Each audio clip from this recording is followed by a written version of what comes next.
Ex Oblivione by H. P. Lovecraft. When the last days were upon me, and the ugly trifles of existence began to drive me to madness like the small drops of water that torturers let fall ceaselessly upon one spot of their victim's body, I loved the irradiate refuge of sleep.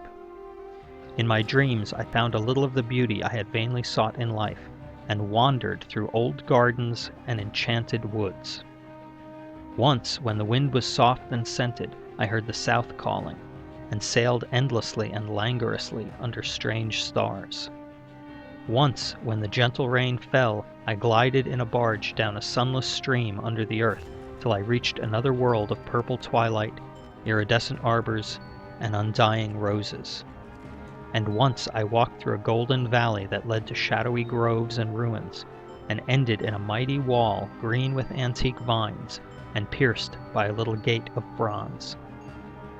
Many times I walked through that valley, and longer would I pause in the spectral half-light where the giant trees squirmed and twisted grotesquely, and the gray ground stretched damply from trunk to trunk, sometimes disclosing the mold-stained stones of buried temples. And always the goal of my fancies was the mighty vine-grown wall with the little gate of bronze therein.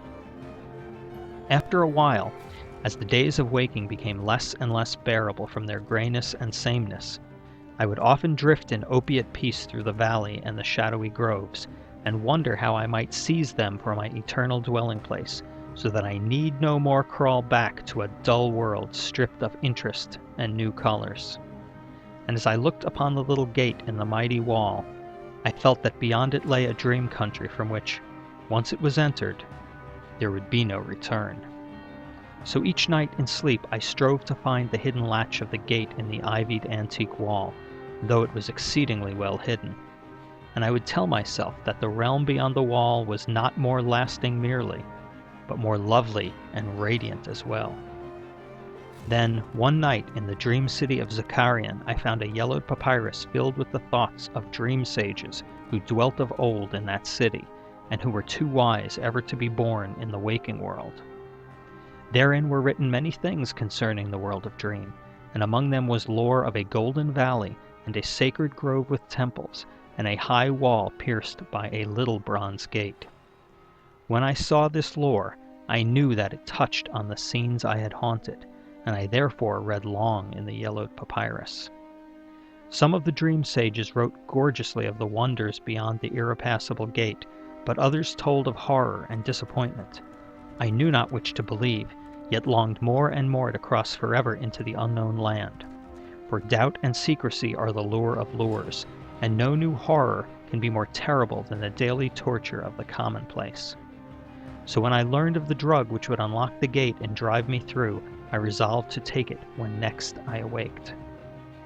Last night I swallowed the drug and floated dreamily into the golden valley and the shadowy groves, and when I came this time to the antique wall, I saw that the small gate of bronze was ajar.